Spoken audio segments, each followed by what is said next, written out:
ठीक है क्लास, तो हम लोग बात कर रहे हैं प्रेजेंटेशन के ऊपर। तो प्रेजेंटेशन में आपने क्या करना है कि जो पहली आपकी स्लाइड्स हैं, जो टॉप स्लाइड्स है वो तो आपके पास ये वाली होगी, जिसमें आप ये स्टूडेंट नेम में आप अपना नाम लिखेंगे, स्टूडेंट आईडी में अपनी आईडी लिखेंगे। सुपरवाइजर आप लोगों का मैं हूँ, तो आप मेरा नाम यहाँ पे लिखेंगे। ठीक है। और अपना जो आपके टाइटल है प्रोजेक्ट का वो यहाँ पे लिखेंगे। ठीक है। और ये मिड टर्म प्रोग्रेस एवेल्युएशन इसको यहाँ पे लिखेंगे, क्योंकि मेरे ख्याल में मिड टर्म की है ये।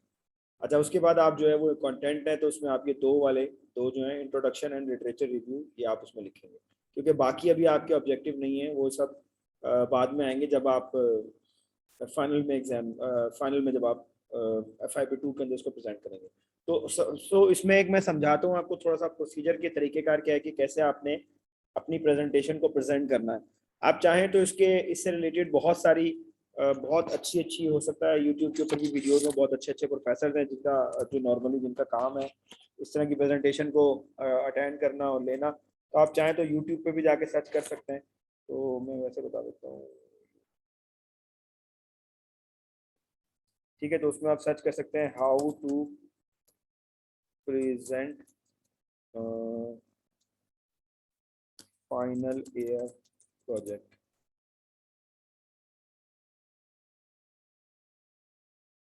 ठीक है, तो ये आपको बहुत सारी चीज़ें नज़र आ जाएंगी। Final presenting final year project, final year project air presentation. अगर आपके पास टाइम हो तो आप ज़रूर देख लीजिएगा। देखिए, final year project presentation PPT। खैर PPT तो हमारी ही होगी। देने का तरीकेकार जो है वो ये आपको थोड़ा सा बता देंगे कि आप उसकी टिप्स बता देंगे थोड़ी सी, जो मैं अभी आपको बताने लगा हूँ। देखिए, ये आपको टिप्स बता देंगे कि कैसे आपने जो है ना वो ये प्रेजेंट करना है।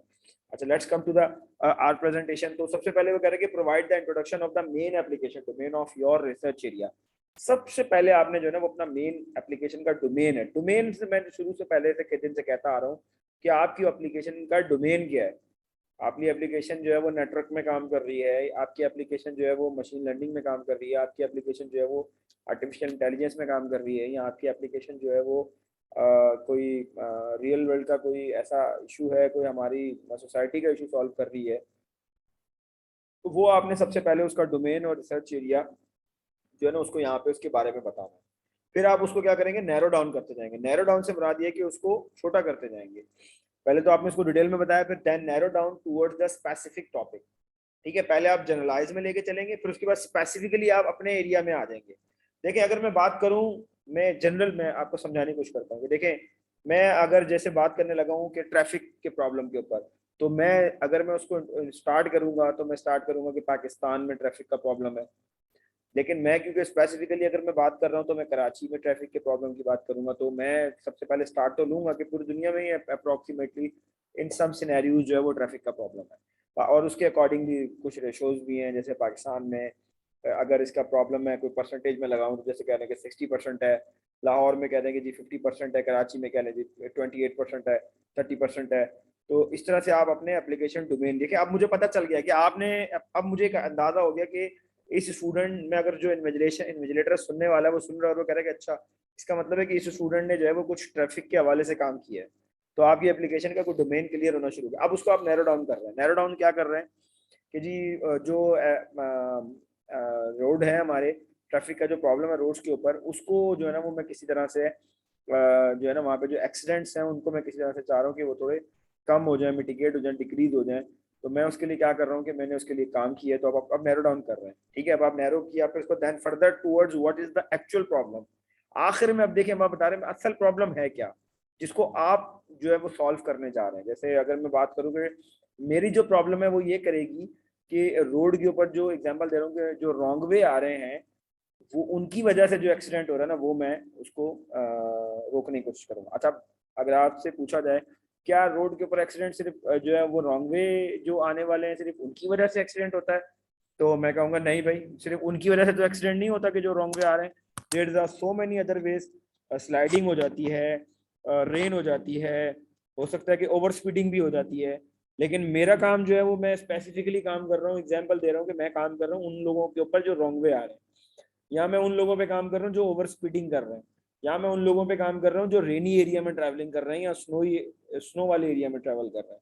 Mention what others have research over this particular problem, that is the main problem now here come a literature review. अब आप ये बताएंगे कि यार कि जो सॉरी सर जो है मैंने जो काम किया है अब उसमें और लोगों ने क्या काम किया है, मतलब आप एग्जांपल दे सकते हैं कि चाइना में ये काम हुआ है। चले आप चाइना में तो बहुत बड़ी पॉपुलेशन पे चले जाएंगे कि आप पूरे वर्ल्ड की बात कर रहे हैं, मैं वर्ल्ड पे नहीं जाता, मैं कंट्री में आ जाता हूँ जी। पाकिस्तान की चले अगर हम बात करते हैं कि पाकिस्तान के अंदर एनएचए है, आपकी मोटरवे अथॉरिटी है, नेशनल हाईवे अथॉरिटी है, फिर ट्रैफिक पुलिस है, फिर और अदर कुछ एनजीओज हैं, अदर बॉडीज हैं, खुद गवर्नमेंट ऑफ पाकिस्तान है, फिर इंटरनेशनल बॉडीज हैं, और इसके अलावा और भी कुछ एजुकेशनिस्ट हो सकते हैं आपकी तरह के रिसर्चर, एप्लीकेशन डेवलपर वगैरह, जिन्होंने इस पे काम किया होगा, उन्होंने कोई ना कोई पेपर पब्लिश किया होगा, कुछ ना कुछ होगा, तो आप उसका रेफरेंस लेंगे कि देखें अगर एग्जांपल दूं कि एनएचए जो है वो रॉन्ग वे को इस तरह से मैनेज कर रहा है, और जो आपकी गवर्नमेंट ऑफ पाकिस्तान है या ट्रैफिक पुलिस है कराची की या लाहौर की या KP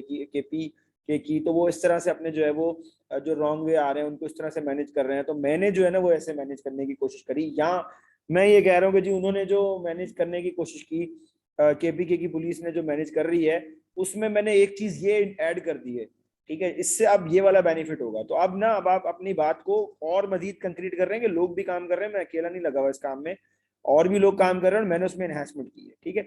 mention at the bottom foot notes of any citation in the content, that's the again a literature review point, कि अब अगर जस्ट सपोज मैं यहाँ पे एग्जांपल देता हूँ कि एनएचए जो है ना वो रॉन्ग वे, एग्जांपल देता हूँ कि मैं यहाँ पे कोई बात करी मैंने कि एनएचए ने जो रॉन्ग वे आने वाले ट्रैफिक की, रॉन्ग वे आने वाली ट्रैफिक, उसको मोटरवे के ऊपर 60% वो कंट्रोल करती है और 40% जो है वो एक्सीडेंट हो जाते हैं। तो अब ये कहाँ से बात पता चली है आपको, तो इसकी आपने क्या करना है, देखिए साइटेशन को कह रहा है कि साइड कर देनी चाहिए, देखिए फुट नोट दिया हुआ है, तो फुट नोट में आपने क्या करना होता है कि आप वो उसका रेफरेंस लिखेंगे कि आपने कहाँ से पढ़ा, ठीक है। तो आप उसके ना नीचे फुट नोट में लिख देंगे हाँ अच्छा मैंने यहाँ से पढ़ा, तो उसका रेफरेंस, अच्छा वो रेफरेंस नहीं है कि आपने प्रेजेंटेशन में डाला हुआ, रिपोर्ट में है ही नहीं, ठीक है। तो इसलिए पहले रिपोर्ट बनती है बाद में प्रेजेंटेशन बनती है, कि वो पहले ऑलरेडी आपका रेफरेंस जो है वो रिपोर्ट में होना चाहिए, तो फिर वो किस में आ जाएगा, प्रेजेंटेशन में आ जाएगा, ठीक है। अच्छा यहाँ पे ये मत समझिएगा कि ये जो एक दो तीन चार पांच बातें ये एक ही पेज पे करनी है, ठीक है, दैट्स नॉट नेसेसरी।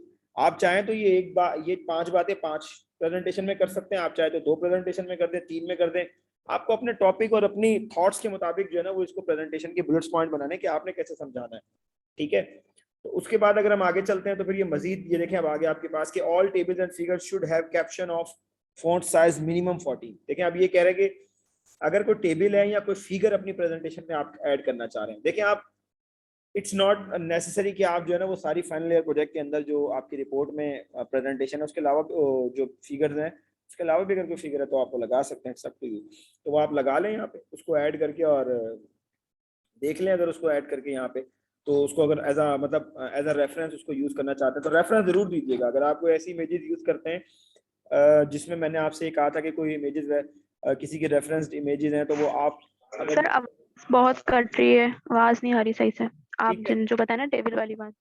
हाँ रिकॉर्डिंग हो रही है वो आप सुन लीजिएगा बाद में, ठीक है। तो वो इसमें क्या हो रहा है कि हमारे पास ये टेबल ऑफ कंटेंट है, तो टेबल ऑफ कंटेंट में देखें वो कह रहे हैं कि जो इसका कैप्शन है, ये कैप्शन है इसका, that is the caption of table, that is the caption of figure, तो उसको आप 14 साइज पे रखना है आपने।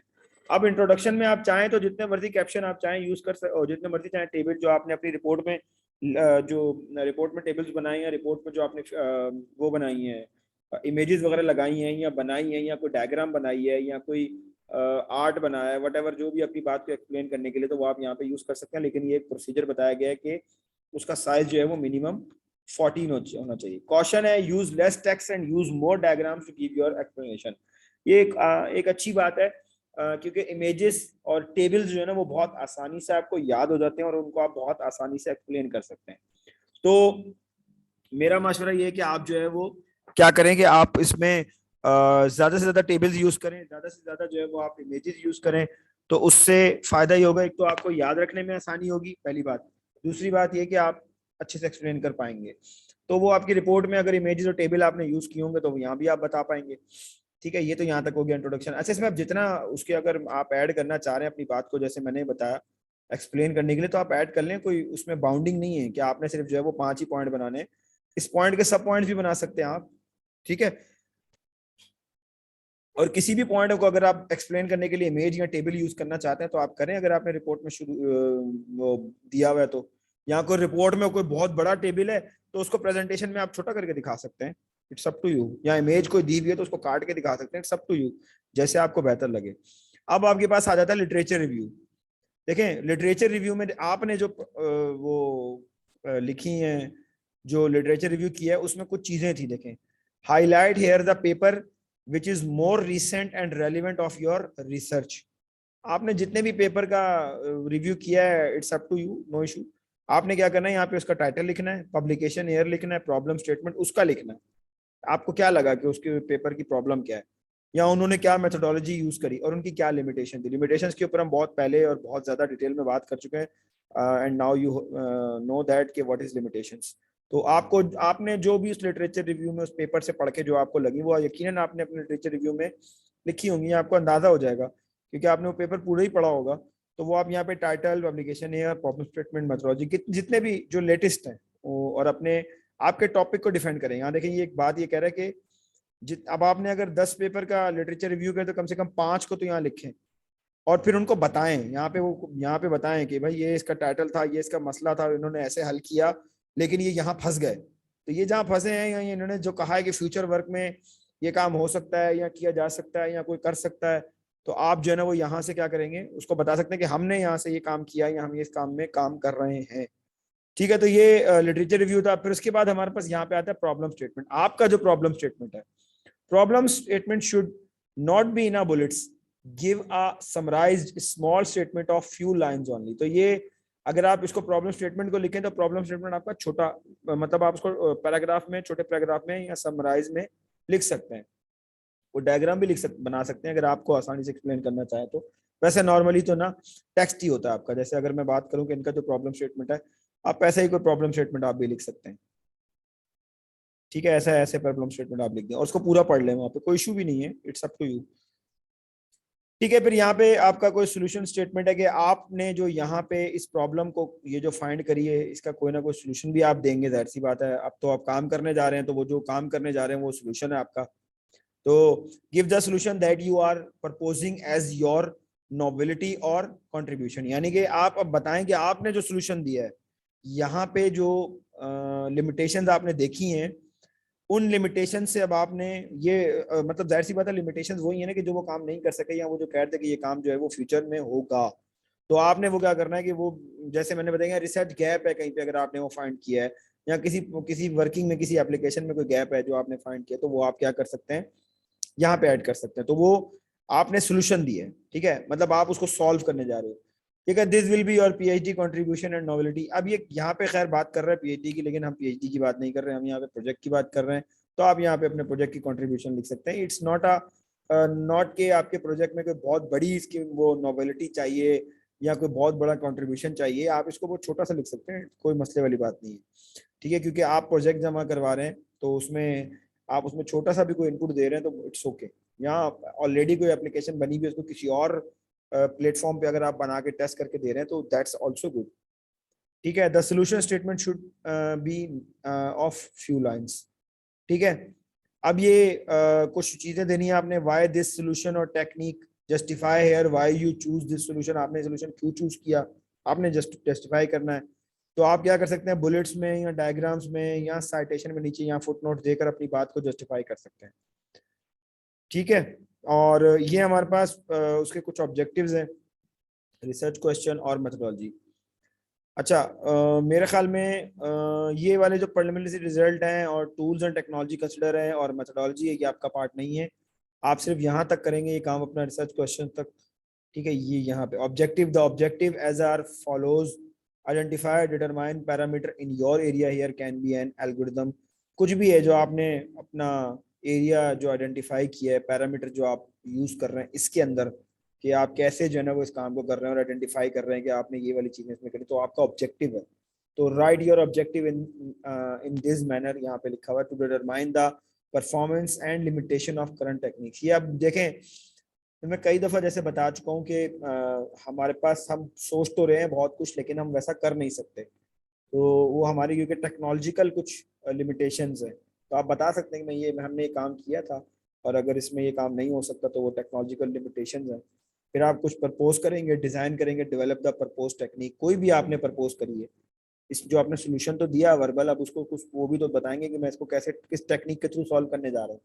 ठीक है, to evaluate the proposal technique. ठीक है, अपने ही प्रपोजल टेक्निक को आप बताएंगे, उसको डिफेंस करेंगे कि भाई ये किस तरह से काम कर सकती है। ठीक है, उसके बाद आखिर में आपके कुछ रिसर्च क्वेश्चन होंगे।